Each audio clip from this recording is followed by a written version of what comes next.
Hey everybody, it's Kyle here at the Goat Rope Garage, and I haven't made any videos in a while. A lot of you know me from my Lin Bus and other electronic stuff that I've done specifically on maybe the GM Trucks forums, where I've done some retrofits of things like the color gauge cluster and the steering wheel controls, heated seat buttons, all that jazz. But today we're going to kind of do a couple different things. I'm working on some stuff. I broke my ankle back in October in 3 places, so I haven't done any work in months on the truck, and so I've got some other things to kind of do. And anybody that knows me from over there probably knows that I've done some pretty crazy things as far as trying to troubleshoot the Chevy Shake, as it were. My truck's had it since day one. Some of the things that I've done so far is different drive shaft, different axles, different carrier. I put a Positrack in, different gears, gear ratios. I've gone through 3 different sets of wheels and tires, including having forged race stars on there now. All the way to the more extreme things, I now have a full built 4-link drag suspension that I put on the rear end. And in fact, I'm pulling the bars right now, and I'm putting adjustment lugs on the bars. I didn't have them in whenever I first built the kit, and I've just never taken the time to kind of take it apart and do all that. So we'll do kind of a little walk around on the truck. It's a little dirty right now because it's cold, and as I said, I'm kind of hobbling around, but this video we'll just do kind of an overview of the truck, give you some ideas what we're working with, and I'll touch on some of the high points and some of the low points and some of the other things I'm getting ready to try.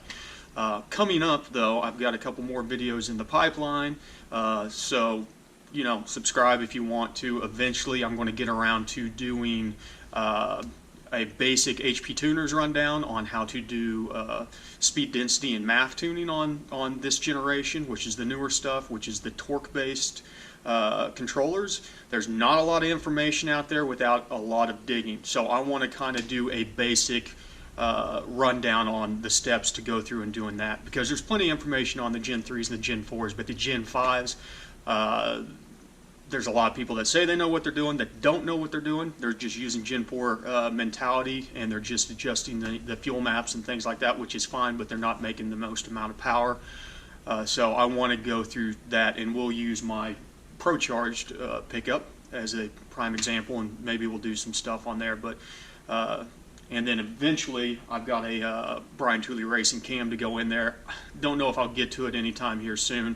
I need to get some more of the supporting parts to do that stuff. But to give you an idea, this is a P1SC1 blower. I've got a methanol injection on it because I've maxed out the injectors. This thing's running around 11 or 12 PSI. And yeah, it makes a ton of power. So it can get a little bit out of control. But as I said, we'll have a video coming down the pipeline here soon on some basic HP tuner stuff. This will all be informative, you know, do it at your own risk, and that goes with anything that we show on this channel here. All this stuff, you know, this is just me trying to spread some more information. You know, if you attempt any of this stuff, you're doing it at your own risk. You're taking your own liability into your own hands. So make sure you know what you're doing before you get into this stuff. So let's look at a couple things.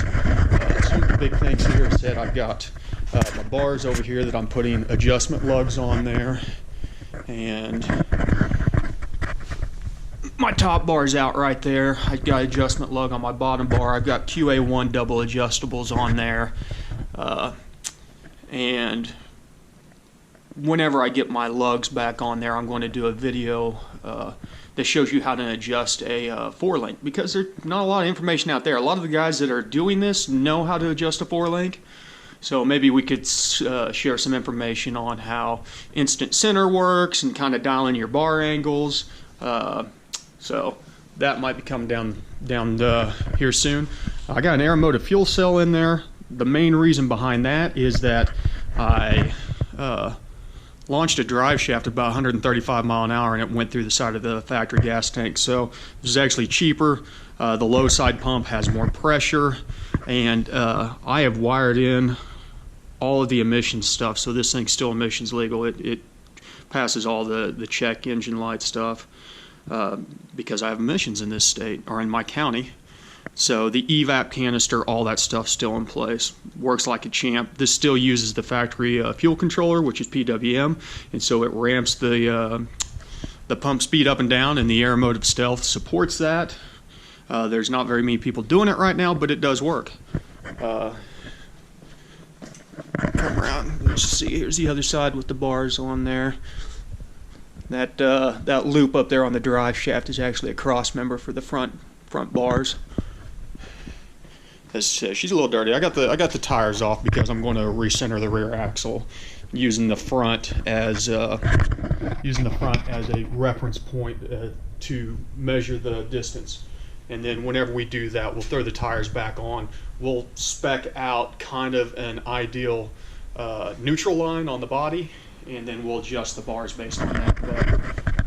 But looking on the engine bay here, is probably a little bit dark, but you can see the blower. This is short of the bracket. The rest of it's all a custom piping set. I'm running an AEM methanol injection with 1000 cc nozzle on it.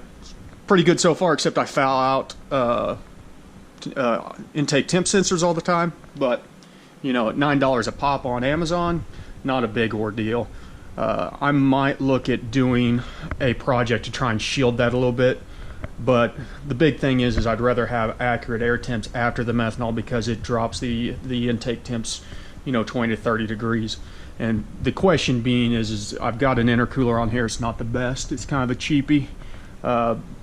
I don't know that it's providing any more benefit. We're probably getting more out of the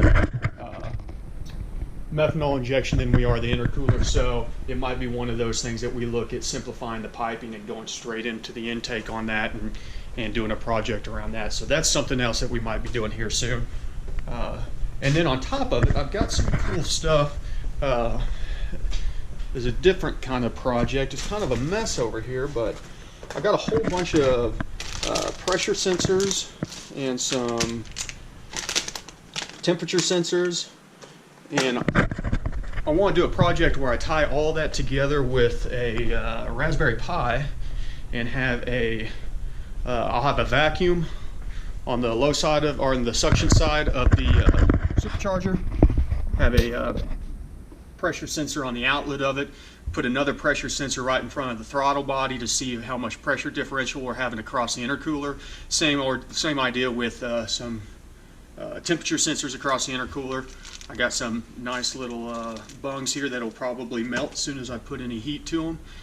Generally on situations like that, specifically with doing the methanol kit, you know, welding this stuff is just damn near impossible, especially on that thin wall pipe. A better idea is to take your welder, circle it up, build it up, then you can drill it and tap it and go right in through the weld with any kind of injection nozzles, things like that. So, but that is kind of a rundown of what we've got going on. If there's some other things that you would like me to go over, if you spot anything in particular that I'm doing on the truck that you're interested in, jump down in the comments. You know, if you want to criticize how I do things, jump down in the comments. I'll probably just ignore you, because you know, I've been doing this for about 2 decades now.